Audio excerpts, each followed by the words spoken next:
kids, welcome to grade 10 economics class. In today's class we are going to discuss chapter number 1 which is development and today's session will be session number 6. तो आज हम लोग discuss करेंगे हमारे chapter number 1 का session number 6. तो in this session we are going to discuss about public facilities. हम लोगों ने अर्लियर सेशन में डिस्कस किया हाउ जो अलग अलग हमारे स्टेट हैं उनकी जो इनकम है पर कैपिटा इनकम है वो किस तरीके से डिफरेंट है. एंड उन्होंने देखा किस तरीके से two states are so different. Bihar का एग्जांपल था एंड ऑल्सो पंजाब का एग्जांपल था. तो how is it that the average person in Punjab has more income than the average person in Kerala but lags behind in public facilities. तो ये कैसे है कि हम लोगों ने देखा भी था उस एग्जांपल में जहाँ पे डाटा दिया गया था जो पर कैपिटा इनकम है उसमें कि एवरेज पर्सन इन पंजाब जो है वो ज़्यादा इनकम अर्न करता है देन जो एक एवरेज पर्सन होगा केरल में. उससे ज़्यादा पंजाब के लोग पर कैपिटा इनकम या एवरेज जो इनकम है वो है उन लोगों की. बट ये कैसे है कि जो पब्लिक फैसिलिटीज़ हैं उसमें पंजाब वो लैग बिहाइंड करता है जबकि केरला जो है वो पब्लिक फैसिलिटीज़ उसमें ज़्यादा हैं. पब्लिक फैसिलिटीज़ में हमारे बहुत सारी चीज़ें आती हैं. हमारे स्कूल्स हैं, हमारी रोड्स हैं, ऑल दोज थिंग्स जो एक गवर्नमेंट प्रोवाइड करती पब्लिक फैसिलिटीज़ होती हैं वो सारी चीज़ें जो पंजाब है वो लैग बिहाइंड करता है केरला से जबकि वहाँ पे जो इनकम है वो सबसे ज़्यादा है. तो इसे जो इनकम है उससे बहुत कोरिलेशन है इन सब चीज़ों का कि वहाँ पे ज़्यादा पैसा है. बट जो ये सारी चीज़ें उनके लिए पब्लिक फैसिलिटीज़ के लिए और भी चीज़ें बहुत इंपॉर्टेंट होती हैं. लोगों का माइंडसेट कैसा है, लोग क्या एक्चुअली चाहते हैं and do they actually want that thing, उस पर भी डिपेंड करता है. तो हम लोग देखेंगे क्या क्या रीजंस हैं वाई ज़्यादा पैसे होने पे भी जो पंजाब है वो लैग बिहाइंड करता है इन सब चीज़ों में. क्योंकि हम लोगों ने अर्ली सेशन में भी देखा कि income is not only the factor कि अगर आपको भी जॉब लगेगा किसी को तो वो we will look for all the other factors जो हमें रहने के लिए वहाँ पे कैसा है, पढ़ाई कैसी है, all these things we look for जब हम कहीं शिफ्ट भी होते हैं तब भी. तो income is not the only criteria. अगर हम लोग इस एग्जांपल पे जाएं कि पंजाब में सबसे ज़्यादा इनकम है तो वहाँ पे ऑटोमेटिकली पब्लिक फैसिलिटीज़ सबसे ज़्यादा अच्छी होनी चाहिए. बट यहाँ पे हम देख रहे हैं कि पब्लिक फैसिलिटीज़ वहाँ पे सबसे ज़्यादा अच्छी नहीं हैं. तो the reason is money in your pocket can not buy all the goods and services that you may need to live well. तो उसका क्या रीज़न है कि ये एक रीज़न हो सकता है कि मनी जो है आपके पास जो आप अर्न कर रहे हैं वो एक ऐसी चीज़ नहीं है कि वो हर एक चीज़ आपको खरीद के दे देगी. You can not buy like everything with money. You can buy a lot of things with money. आप अगर आप लोगों के लिए एग्जांपल दें तो आप बुक्स खरीद सकते हैं, टॉयज़ खरीद सकते हैं, आपको और भी सारी चीज़ें अगर ख़रीदनी है तो वो ख़रीद सकते हैं. बट उसके बाद भी बहुत सारी ऐसी चीज़ें हैं जो आप नहीं खरीद सकते हैं. अगर आपको खेलने के लिए पार्क चाहिए तो आप अपना खुद का पार्क सब लोग नहीं बनवा सकते हैं. You need a public facility for that जो गवर्नमेंट प्रोवाइड करती है कि किड्स के लिए पार्क हो. तो ऐसी बहुत सारी चीज़ें हैं जो आप खुद नहीं खरीद सकते हैं.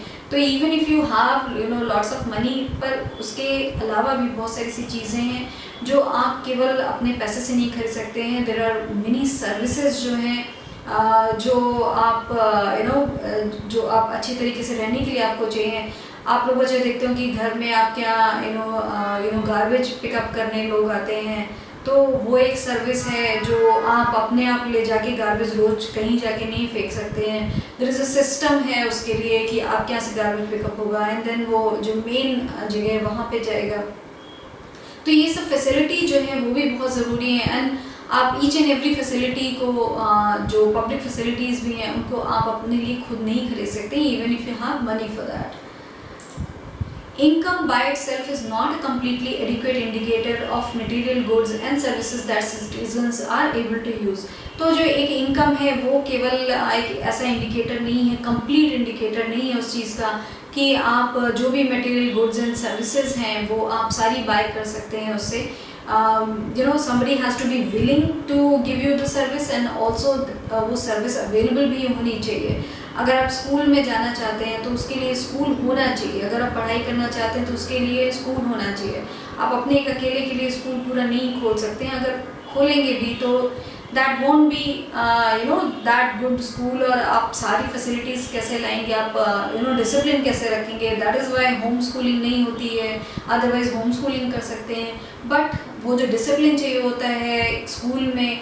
And when you go to school आप बहुत सारे बच्चों के साथ रहते हैं, तो आप एक सोसाइटी में रहने का कैसे एक दूसरे के साथ रहना चाहिए, वो सारी चीज़ें, तो स्कूल में आप बहुत सारी ऐसी चीज़ें सीखते हैं जो आप घर में रह के नहीं सीख सकते हैं। So all these things are not materialistic that you can buy. जो आप ये सब वैल्यूज सीखते हैं वो सब आप पैसे से नहीं खरीद सकते हैं। Normally, your money cannot buy you a pollution-free environment or ensure that you get unadulterated medicines unless you can afford to shift to a community that already has all these things. तो normally आप देखेंगे कि आप अपने पैसे से pollution free environment बिल्कुल नहीं खरीद सकते हैं। उसके लिए आपको वो जो एनवायरनमेंट है वो वहाँ पे जाना पड़ेगा। तो पोल्यूशन फ्री एनवायरनमेंट के लिए आप अपने घर को पोल्यूशन फ्री कर सकते हैं, but not the whole locality आप नहीं कर सकते हैं।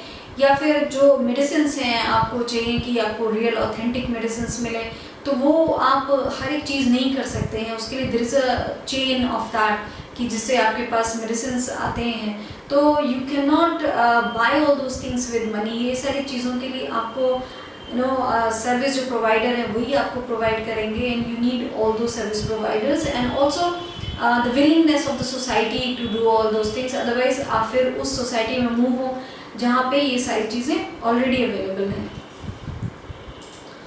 For many of the important things in life, the best way, also the cheapest way, is to provide these goods and services collectively.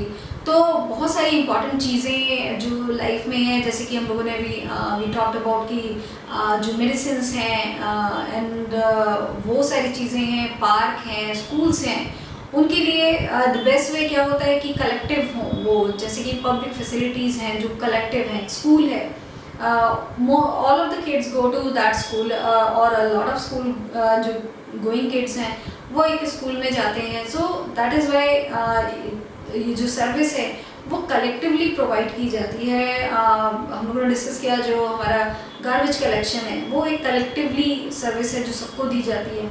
So we need all those things कि वो जो services हैं वो सबको प्रोवाइड की जाएं, और that is the best way कि आप उन सब चीज़ों का यूज़ कर सकें, उन सब सर्विसेज को यूज़ कर सकें। What if no one other than you in your village or locality is interested in studying? Would you be able to study? तो अगर ऐसा हो कि आपके विलेज में या फिर आपकी लोकेलिटी में कोई भी पढ़ने के लिए तैयार नहीं, nobody wants to study, तो would you be able to study? क्योंकि आप फिर स्कूल नहीं जा सकते हैं, there will be no schools. अगर kids are not going to school, then what will eventually happen? जो schools हैं they will be closed because nobody is going there. Schools are open, teachers are coming because you guys are there. You guys are going to go to school to study, and that is why those schools are getting maintained. अगर आप लोग school नहीं जाएंगे तो धीरे धीरे schools बंद हो जाएंगे। सो दैट इज़ वाई अगर आपके यहाँ आप देखें आपकी लोकेलिटी में अगर कोई भी बच्चा पढ़ने नहीं जाना चाहता है तो फिर वहाँ क्या स्कूल होंगे? क्या कोई बच्चा स्कूल जाएगा या फिर कोई स्कूल खुला रहेगा? तो फिर ऐसा पॉसिबल नहीं होगा। व्हाटएवर थिंग आप देखें, कोई भी ऐसी चीज़ हो, कोई भी ऐसा ऑफिस हो जो यूज़ नहीं हो रहा है वो बंद हो जाता है। हम लोग किसी भी कंपनी का अगर एग्जांपल लें, अगर वो कंपनी नहीं चल रही अच्छे से और लोग पीपल आर नॉट इंटरेस्टेड तो फिर धीरे धीरे वो बंद हो जाती है। सो दैट इज़ वाई आप एक स्कूल में जा रहे हैं और वहाँ पे बच्चे आ रहे हैं, दैट इज़ वाई कलेक्टिवली जो आपको पब्लिक फैसिलिटी मिल रही है it's because people are willing to go there, and आपकी लोकेलिटी से लोग वहाँ जा रहे हैं, that is why the school is open. Not unless your parents could afford to send you to some private school elsewhere. तो अगर आपके लोकेलिटी में nobody wants to study and you only want to study, so what will happen if there are no school in your locality? तो फिर आपको किसी और private school में भेजना पड़ेगा, किसी और लोकेलिटी में भेजना पड़ेगा। तो ये सब फिर changes parents have to do अगर वो लोकेलिटी में नहीं अवेलेबल है। सो दैट इज़ वाई जो ये पब्लिक फैसिलिटी हैं वो उनका बहुत बड़ा जो एक योगदान रहता है वो रहता है कि ये सारी चीज़ें जो हैं हम लोग पैसे से नहीं खरीद सकते हैं। दैट इज़ वाई वी सी कि पंजाब में जो पब्लिक फैसिलिटीज़ हैं वो कम हैं और जो केरला में पब्लिक फैसिलिटीज़ हैं वो ज़्यादा हैं, स्कूल्स ज़्यादा होंगे। एंड रीज़न कुड बी क्या हो सकता है रीज़न क्योंकि वहाँ पे लिटरेसी बहुत ज़्यादा है, सबसे ज़्यादा लिटरेसी हमारी कंट्री में केरला में है। एंड दैट इज़ वाई जो एक नॉलेज आप गेन करते हैं, जो लिटरेसी रेट है उससे ही जो आप एक नॉलेज गेन कर सकते हैं, then you are aware of things, उससे जो आपका लेवल ऑफ अवेयरनेस है वो इतना बढ़ जाता है कि इन सब चीज़ों में then it shows कि your literacy level is really high in Kerala. So you see कि बहुत सारी चीज़ें वहाँ पे एवरेज इनकम कम है फिर भी पब्लिक फैसिलिटीज़ ज़्यादा हैं because people are aware. And why people are aware? Because there are more literate people in Kerala.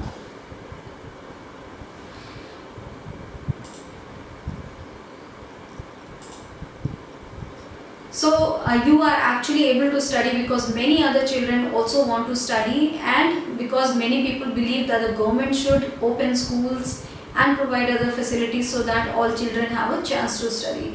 तो आप बेसिकली पढ़ाई इसलिए कर पाते हैं क्योंकि बिकॉज जो बच्चे और हैं आपकी लोकेलिटी में they also want to study, their parents जो हैं वो they want to send their kids to school, and because of that जैसे कि हम लोगों ने पहले भी डिस्कस किया कि because of all these factors कि और बच्चे भी स्कूल जा रहे हैं, that is why the school is open, that is why teachers are coming. So इसीलिए कि सारे बच्चे स्कूल जा रहे हैं and the kids are there to study, and that is why government भी स्कूल ओपन करती है. अदरवाइज गवर्नमेंट भी स्कूल्स ओपन नहीं करेंगे, खुले भी हैं गवर्नमेंट स्कूल तो बंद हो जाएंगे because nobody is there. So it's a cycle, because बच्चे हैं पढ़ने के लिए, that is why public facility दी जाती है स्कूल की, एंड लोग रह रहे हैं घरों में, that is why the garbage collection की जो पब्लिक फैसिलिटी है वो दी जाती है, रोड्स क्लीन की जाती हैं. So these all things are interrelated. If people are there to study, and that's why government will open the schools, and because the schools are open, that's why kids go to school. So it's all interrelated, and that's why जो government है वो public facilities provide करती है जिससे कि जो बच्चे हैं उनको chance मिले पढ़ाई करने का. Even now in many areas, children, particularly girls, are not able to achieve secondary level schooling because government or society has not provided adequate facility. तो अभी भी बहुत सारे एरिया ऐसे हैं जहाँ पे जो बच्चे, particularly जो गर्ल्स हैं वो स्कूल नहीं जा पाते हैं बिकॉज द माइंड सेट वहाँ के लोगों का क्या है कि girls should work at home, और वो बॉयज़ को स्कूल्स भेज देते हैं और लड़कियों को they keep it at home कि they will work at home और वो घर का काम सीखेंगी. सो दैट इज़ वाई अभी भी बहुत सारे अपने इंडिया में ऐसे एरिया हैं जहाँ पे लड़कों को पढ़ने भेज दिया जाता है और girls have to work at home. तो वहाँ पे जो है वहाँ पे अभी भी जो स्कूल्स की फैसिलिटी है कुछ जगह वो अभी भी बहुत अच्छी नहीं है, या तो वहाँ पे बच्चे नहीं जाते हैं या फिर जो माइंड सेट है लोगों का वो सही नहीं है, एंड दैट इज़ वाई जो स्कूल्स हैं वो नहीं है या फिर जो बच्चे हैं वो स्कूल्स में नहीं जा रहे हैं. So in this session what we have discussed about public facilities, and we have discussed कि किस तरीके से income is not only the only criteria कि जिसकी वजह से आपकी पब्लिक फैसिलिटी डायरेक्टली रिलेटेड होंगी. फॉर एन एग्जांपल हम लोगों ने देखा कि पंजाब में जो एवरेज इनकम है वो ज़्यादा है केरला से, बट फिर भी केरला में पब्लिक फैसिलिटीज़ ज़्यादा हैं बिकॉज इनकम के अलावा, एवरेज इनकम जो है उसके अलावा भी there are a lot of factors जिसकी वजह से पब्लिक फैसिलिटीज़ रहती हैं. So this is all that we have discussed in this session. Thank you.